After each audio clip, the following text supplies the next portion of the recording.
nephew had a Super Bowl party last night. By the time we got there, we were both just like, That's my wrist. we can do that. Okay, I'm here tomorrow.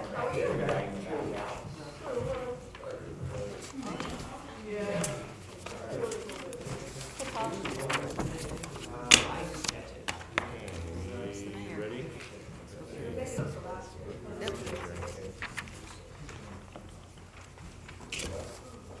Call to order Finance Committee. One and only item on the list is 2013 budget reappropriation discussion. This was, I think, passed, tabled, pulled, Yeah, and we then pulled, yeah, back out for in discussion. committee, yeah. I know the mayor and I met earlier today, and one of the things that he pointed out is the only reason that this really has to come before us is because it's creating the new position of deputy commissioner. That it's his prerogative to do, you know, the hiring, the salaries, and things like that. And also, that I don't think money's being moved, it's being moved within particular units, but not between them. So, and what he said, he was trying to give us more information here so that we would, you know, at least know what was going on. So, Mayor, And you want if to? individuals have questions, I'd be more than happy to answer that. But again, the role of the council is to determine the budget and looking to operate within the existing 2013 budget and realign some of the responsibilities and organizational structure within both the finance department and development, maybe even the law department, so I have a better coordinated team to deal with some of the things that we are just dealing with. Any questions? I was given a letter by Jason regarding the ADA position. I think he needs some clarification on the roles and responsibilities that go along with that.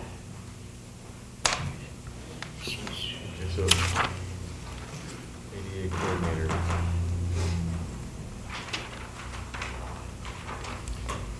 Does this have, so this is a position besides the ones that are being counted here? Or? No, that Some of is this the is one. the responsibility.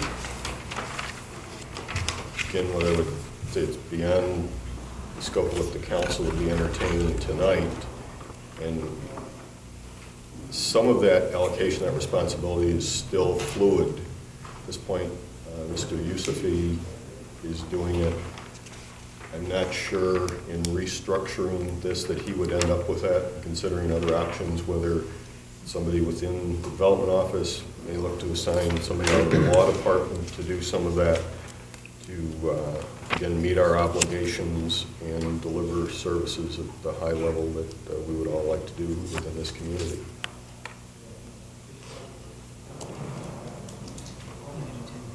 Any other questions? Any other discussion? And, you know, I think that, you know, the mayor stated, you know, a lot of this is within his prerogative, you know, to, you know, shuffle people around and build a staff that he feels, you know, supports his role as mayor. So I'm fine with that.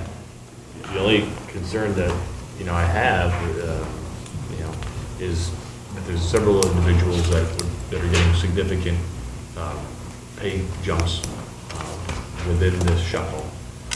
And I know that at a time where, you know, there was quite a few employees that haven't gotten raises. And so, you know, in the effort to try to be as fair as possible, right, there's lots of people that deserve a raise. You know, you do a good job, you get a small bump every year to keep up with inflation.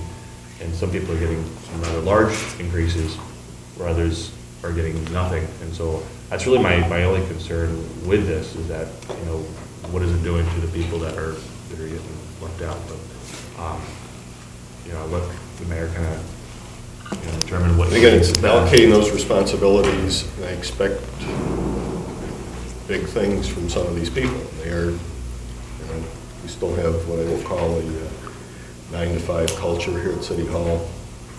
Very seldom are the lights on here at 7 o'clock, 8 o'clock, 9 o'clock. That over time will change. I have a question about, maybe I'm not looking at this correctly, but where you're observing large raises, because I'm seeing, other than adding the position of deputy commissioner, which is a new position with a new salary, I'm seeing smaller.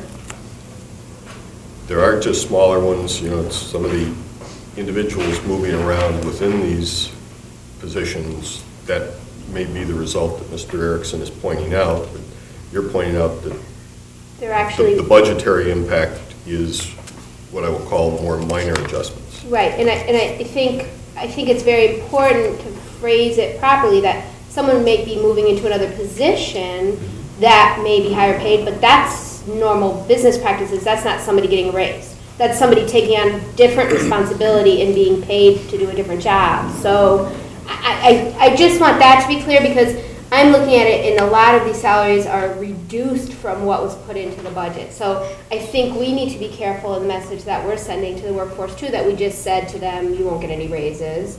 And in the fact that these are different jobs and different duties, not raises. Sure, different duties. I think, you know, some of the individuals specifically have gotten 2 job changes within a very short period of time, and each job change came with a bump, right? Without having the exact percentages here. You know, if you take the individual who's moved 2 times, that increase is a significant increase that most people wouldn't see even by getting promoted or taking on additional responsibilities, things like that, in a tough economy especially. So, you know, we can discuss it, and we'll ask 7 people to have 7 different opinions Yeah. over what the right number is, but Right. just wanted to. I guess the word raise is what concerns me. Right. Did they get an additional, are they getting paid a higher salary because they took a different role on? Yeah, but that's the budgeted amount for that position. So it's just the phraseology that I think needs to be clear to people, that, and then they can make their own decision, Right. but, you know. In general policy I use is how do we do it internally within the existing staff before we look to go outside and hire. Sure. So we still try and do things with, call it informal hiring freeze. The reality is it's how do I get the work done within the existing budget and maintain a level of services that we can still sell the city and do the housing initiatives, do the police and fire components, you know, get the garbage picked up so that people are happy with what we do. At the end of the day, it doesn't change the budget, right? So it's moving things around. And again, like Mr. King said, it's the mayor's prerogative. I think that's the way we need to be doing it. And as these changes be done, you know, assuming the council acts next Monday, probably do it the week after. So some of these are the annual budgeted amounts. There are some savings in there where we've got 4 weeks, 6 weeks, 8 weeks, whatever it takes to actually make the changes so that Not a full year. for the budgeted amount for 2013, it will be below that level. Any other questions or discussion? No, I'm Any prepared to motion? move it. Is there a second? I'll second it. Second. All right, we got the clerk. Okay, all in favor? Aye. All right. Thank you. All right, I will call to order city development and planning. Just, if anybody has any questions to go through this, you know, call me. Yes. I think it's good. Okay. Okay, first item is the DSIC appointment updates. And again, Chuck has done, I think, a very good job of pulling together the information in terms of the different terms. If you'll recall, it was some numbers were transposed so that when we voted on some of these, they were not what they were supposed to be. So this lets you know who exactly is on the board, what their terms are. So does anybody have any questions about that? Marion? Yeah, well, Jack McDonald shows up twice, so but he's going to be through the 15th, through May 2015. The reason I have him there twice was because he appeared on both resolutions. Okay. The one resolution should have had his term expiring on May 31st, 2012. And then he was reappointed in May of 2012 to, actually, and I didn't realize this last week, but in looking at the resolution that was passed in 2012, it only reflected a 2-year term, not a 3-year term. So that resolution needs to be adjusted also. So the way I've set this up is what resolution the names have appeared on. The one column is the term per the resolution, and the other column is the term that had been originally proposed by DSIC. And the asterisk names, even though they show their terms not expiring, those 3 people no longer serve on the board in the sense that they don't go to meetings. Go ahead. So, I mean, I know that we had discussion over, I think it was Jack McDonald, that rotation, where I think there was 2 or 3 names. And it seemed like we just did it. Now, if we did it in 2011, why would we have done a 1-year? Usually when people come up for reappointment, you reappoint for the full term. Yes. Why would we? I think that's where the dates got screwed up. I think they were trying to get it back into sync. Okay. Oh, okay. Must have fallen out of sync looking at that older resolution. So this last column on the right is is what it's supposed to be, Yes. which would make And a lot of that- those people this- no longer on the Yeah. committee. And that's basically a summary of the next 4 or 5 pages. Okay. How many seats are on this board? It's like 8, 8. Okay. 9. 9? Yeah. Okay. Because there's only 8 people active Yeah, right there's now. only 8 people, because again, with Jack twice. 9. 6, 7, 8, 9. Jack, you counting Jack Oh, twice? oh, yes, I'm sorry, you're right.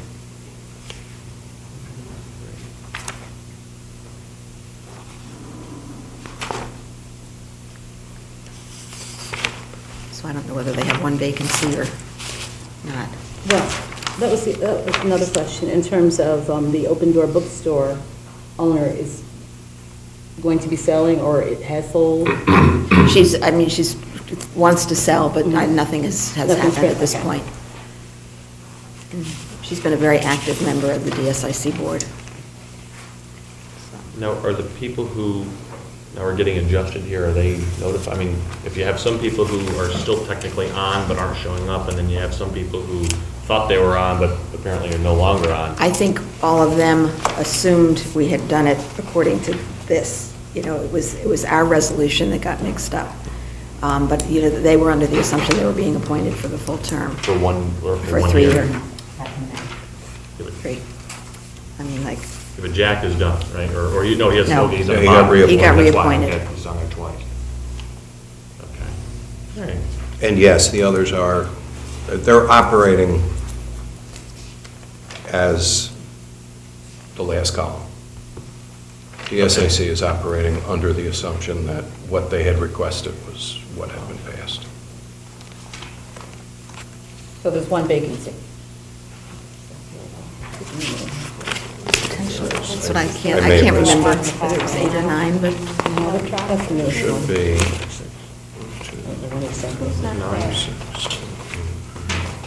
are you sure Rudy has gone Oh, off? I Boston see. Got it. Fisher. Yeah. I know Frank and Tom went off, because they went off right after shortly after I did.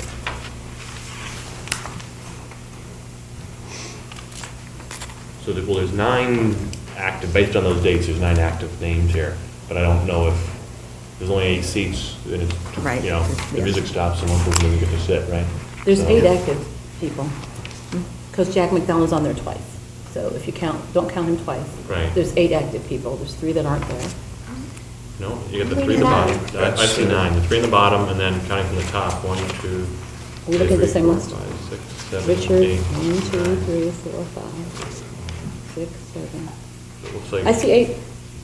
looks like Rudy's still on it. 1, 2, 3, 4. That's what I was questioning.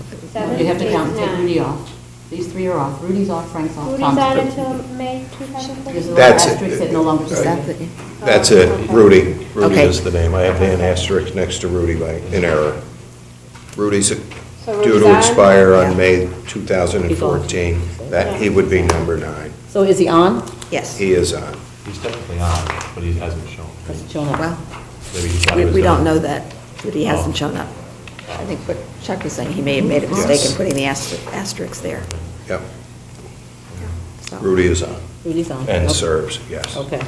Yeah, I have an asterisk there, but if you go all the way over to the other column, Yeah, it's May 2014. 31st, 2014 is Mhm. his expiration date. And his actually was correct.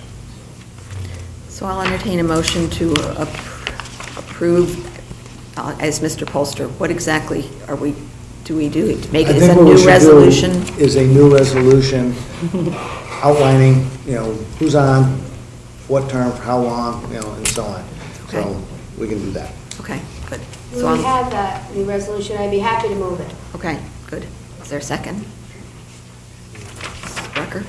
No. Oh, you're not on here anymore. Oh, sorry, Marion, okay. With the new resolution, right? Yes. Yes. Okay, second, all in favor? Aye. Okay, thank you. Medical Hospitality House, Mr. Strichman. Good evening. I felt that after the discussions we had after the public hearing, it seemed like there was not a lot of clarity here, and there was some confusion on a couple of issues. And I really wanted to bring this back. Right now, as the zoning ordinance is written, there is no permission for medical hospitality houses in residential districts. There is no definition of a medical hospitality house. So they kind of lump under hotels or other things. But I wanted to bring this back because we had given 2 proposals to you, one from the Planning Commission that allowed them to be in residential districts within 150 feet of an institution, and then one that said the same thing but not in a historic district.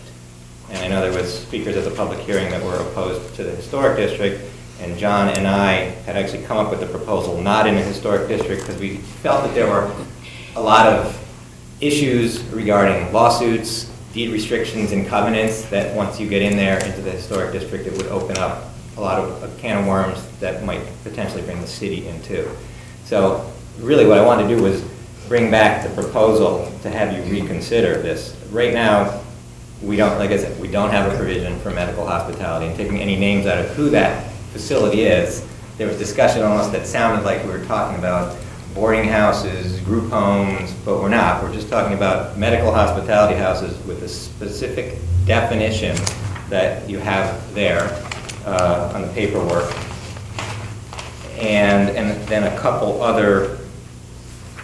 requirements of really that they could be in residential districts, not in historic districts, and they would require a special use permit. So it's not a slam dunk that they could go anywhere. They would still have to appear before the Planning Commission with a public hearing and justify why they're not going to impact the neighborhood.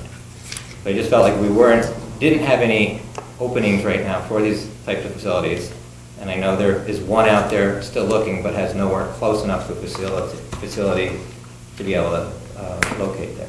So I was kind of really just hoping that if there were any questions you could ask me, you might reconsider that proposal with the provision that they don't be in historic districts. Questions? Is that the definition right there? That looks like the definition there, yes. I know. Sorry, I couldn't find it on text, so I pasted it in. A residential building owned and operated by a not-for-profit for the purpose of providing temporary housing to individuals for no charge who have, do you want me to read the whole thing or not? Who have minors or other family members who are admitted to a hospital or other overnight medical facility. And then it continues with limitations and where it can be. And requirements on parking. So again, I just felt that this was something, it just really seemed like people were unclear about that. The discussion never got beyond that, talking about if there's a facility that wants to come here, they should get the location, get it under contract, go to the Planning Commission, and then come to the City Council. But that's really not a good way to work it. You need to outline where they go, where they cannot go, and give them the opportunity to do that before they set it out in the zoning ordinance. Okay, questions? Ms. Porterfield? So the only stipulation basically is that they can't be in a historic district, and that Well, that's essentially? basically within 150 feet of the facility, which is pretty limiting. Right, And that's okay. what these facilities want to do, and not in a historic district. So in the case of Bellevue and Sunnyview, you've got 3 streets there, Unadillo, Belmont, Rose Road, and then you have 2 at St. Clair's, which I really don't, so it would be McClellan and Bradley. Bradley's properties are probably really too small for anyone to go there, and there's no rehab facility in that facility anyways at this point. So now, another question, it says 150 feet of a medical facility. Do we, I mean, is only Ellis and St. Clair's, so to speak, the only medical facilities, or And Sunnyview. could a doctor's office be considered a medical facility? Or could are we tight enough on that so that? We probably maybe should say medical facility with overnight boarders. Otherwise, I would say there's nothing.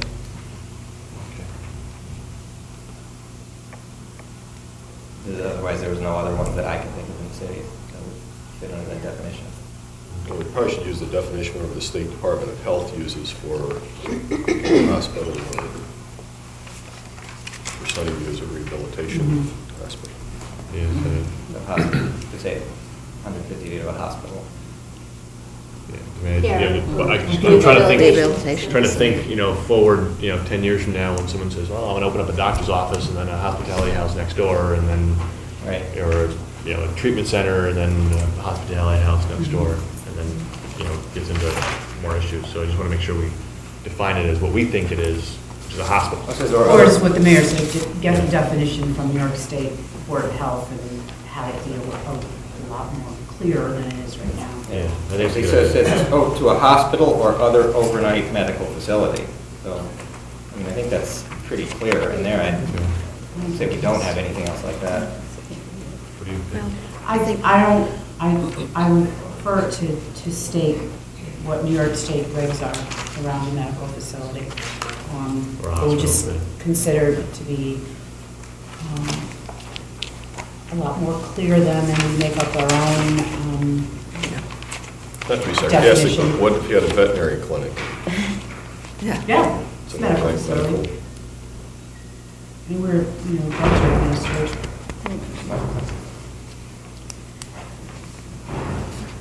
All right, so you're asking us to call for a public hearing on this? Well, I guess with the change in language, it would be another call, it would be a call for a More of public those hearing, or yes. less? Yes. Some of the GPs. I'm happy to move that. Okay, second, all in favor? Aye. Thank you. Okay, item number 3 involves the sale of property, and we need to move that into executive session. So I'll just recess this meeting, and then when we go into executive session, we'll reconvene this committee and deal with the property sale. Land bank reappointment?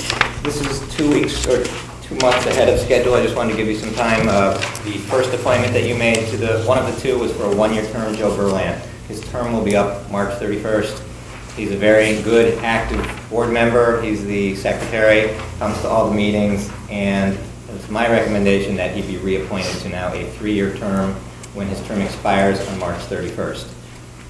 You can move that now or have 2 months to take care of it. Otherwise, I will bring it back the last week of March without talking about it again. Oh, I'd say let's move it now. You have to move it. Okay, second, all in favor? Aye. Okay, good. And then last item, discussion about abandoning streets in the Cheltenham Avenue landfill in the area between Kalberg and Steinmetz Park. We had no one speak at on this at the public, when we had the public hearing.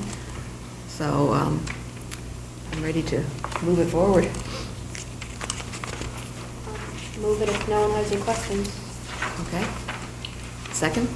Okay, all in favor? Aye. Okay. If there's nothing else to come before City Development and Planning, I'll entertain a motion to adjourn. Recess. A recess? Thank you. Okay. Move seconded, all in favor? Aye. Thanks. All right, a call to order government operations, ethics board appointment. Ms. King? I'm still moving forward with that. I did get resumes from 3 of the people, Stacy Midge, Tom Delasala, and Larry DeAngelis. I have messages in to Father Isopo and Larry Dalkey. So I'd like to again move this forward pending my getting receiving either the resumes or brief bios. I think we all know Father Isopo, but I don't know that everybody knows Larry Dalkey, who's an attorney. But those are the two who have been on this board and, through this fairly lengthy process, who are making appointments. No objections, I'll move it. Okay. And I'll second it. All those in favor? Aye. Aye. Very good. Any other business to come before government operations? Seeing as there none, I'll ask for a motion So to moved. adjourn. Second. All those in favor? Aye.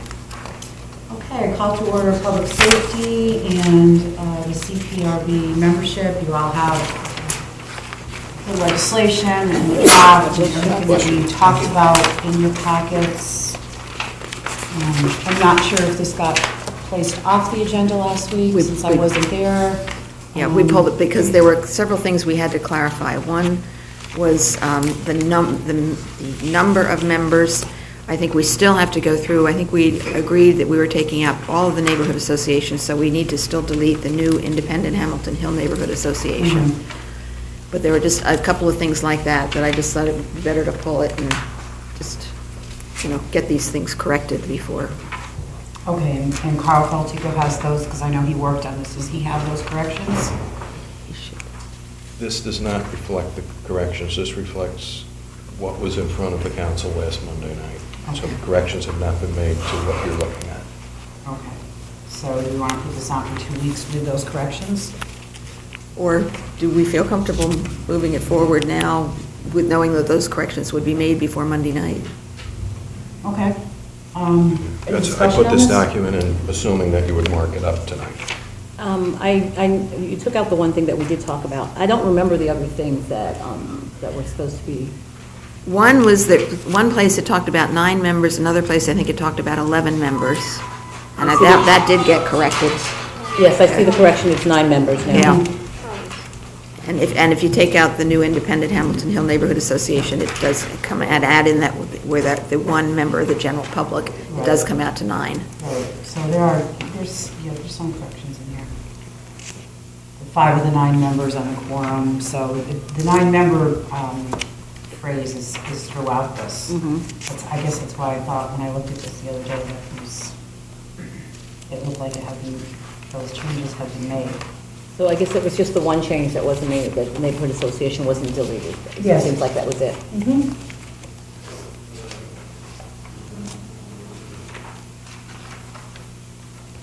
So seeing no further discussion, and it looks like to me that this has been corrected, With that one exception, yeah. with that one exception, yeah. Motion to move this forward? So moved. Second. Okay, all those in favor? Aye. Great, thank you. Nothing else to come before public safety? I'll ask for a motion to adjourn. So moved. And moved, is there a second? Second.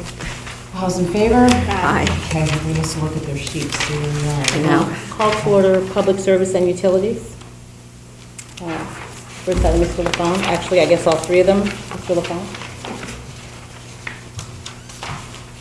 Every year we bid out our chemical supply for the wastewater treatment plant. The first one is to award the bid for sodium hypochlorite to Surface Chemical, or replenish our supply of hypochlorite for the operating year 2013.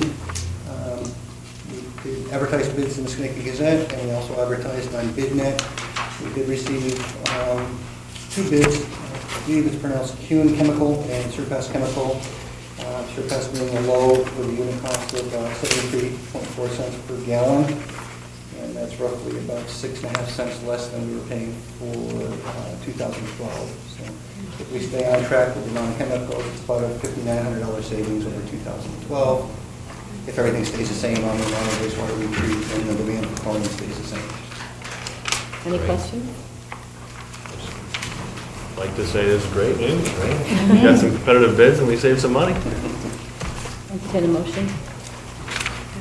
So moved. Oh, we closed it. All those in favor? Aye. Okay, Mr. Lafond.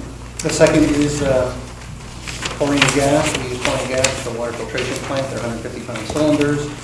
Again, it was bid on, advertised in the Gazette and sent on BidNet. We did receive 1 bid from JCI, which is Jones Chemicals. The second company, Thatcher, did not bid. I believe they had a no bid. The cost for that over last year, it did go up by $5 per cylinder. So the net difference, if we stayed the same, would be about $1,800 from 2012 to 2013. Increase? Increase, yeah, $5 per cylinder. Any questions regarding this? I'll move it. Second. All those in favor? Aye. And Mr. Lafond? The third recommendation is to issue to Thatcher Company for hydrofluoric acid, better known as fluoride. There were two bids. One was from the Thatcher Company, and one was from P Chemical. Thatcher Company being the low bid, it was 1.375 cents per unit. We use approximately 160,000 pounds a year. It is a reduction from last year's price, and if everything stays the same, we'll save about $6,000 on the chemicals for the water filtration plant this year. Other savings, good. Any questions? Okay, so that's the fluoride that there was so much controversy over last year? Okay. And did we go out to our municipal partners that we sell water for and ask them what their feeling was about having fluoride in the water? Yeah, right now, through our intermunicipal agreement, we do provide anywhere from 55 to 62% of the water from the schooner, and they do use fluoride, so our contract is that we provide fluoride in the water. But did we, I mean, I'm really asking a very specific question, because honestly, there was more privilege of the floor and more feedback on this issue than any other issue I've ever seen within the city. So have we specifically asked Niskuna, would you have a problem with us no longer adding fluoride to our water? Yes, they would. We currently have to provide the same water that they use in their system, which is fluoridated water. If we discontinue the fluoridated water, we essentially would have to eliminate or end our intermunicipal agreement with the town of Niskuna. We fluoridate at the lower level. I think I provided to the council Yes. 2 cycles ago where we were actually recognized for our efforts here in terms of Providing the fluoride. impact of fluoride in the water. That's fine, I just need that. I mean, And it was a lot of feedback, so And I just think that discussion is we haven't important. sent out a letter. I've had discussions with Joe Landry, again, where we both agreed on it's the lower level of fluoride, but it is there and it's medically accepted as an appropriate treatment in the water. Recently, the limit for fluoride in the drinking water was reduced to a 0.8, and it used to be a 1.0. So we do maintain a 0.8, which is the recommended dose, no lower, no higher. And we do monitor that daily to make sure that we're not putting more fluoride than that's required or less it's needed. And the cost of fluoride has come down considerably over the years. I just want to make sure it's on everybody's radar and that everybody's having discussions and paying attention. I actually just have one question. I don't know if you have the answer to it. It came up in a conversation. Do you know if like a Brita filter, the filter people have in their Takes out houses, fluoride? does it take out fluoride or does it go right through it? Fluoride's a natural mineral, so it's going to be in all the water. There's background fluoride in everything. In groundwater, that's one way we test for water leaks or services, is to check the fluoride level. Typically, there's background fluoride in the water. You see it at a very low level, anywhere from 0.1 to 0.3. But because we add fluoride, you'll see it more elevated, anywhere from 0.75 to 0.8. That's one way we determine whether or not there's a water leak versus a groundwater leak by checking background fluoride. Any other questions? Well, I mean, when that came up last year, I certainly researched it a lot, and it depended what answer you wanted to get is what you would find. There's 2 sides to every If you coin. were against it, you'd find a lot of information. If you were for it, you'd find a lot of information, so. Okay. What's your decision? I talked to my own dentist, and he was fine with it. He said it's very important, so that's what I'll go by. That's the guy I trust. Well, I'll entertain a motion. So moved. Second. All in favor? Aye. Is there anything else? Thank you. You're welcome. Thank you, Mr. LaFond. Anything else to come before Public Service and Utilities? Seeing nothing, I'll entertain a motion to adjourn. Second. All in favor? Aye. Adjourned? Peggy, do you want to reconvene? Or do you want to do claims first and then? Okay. Call to order claims. Everything we have is executive session. Yes. Mr. Polster, ask for a motion to go into executive session. Move that. All those in favor? Aye. We're in executive session.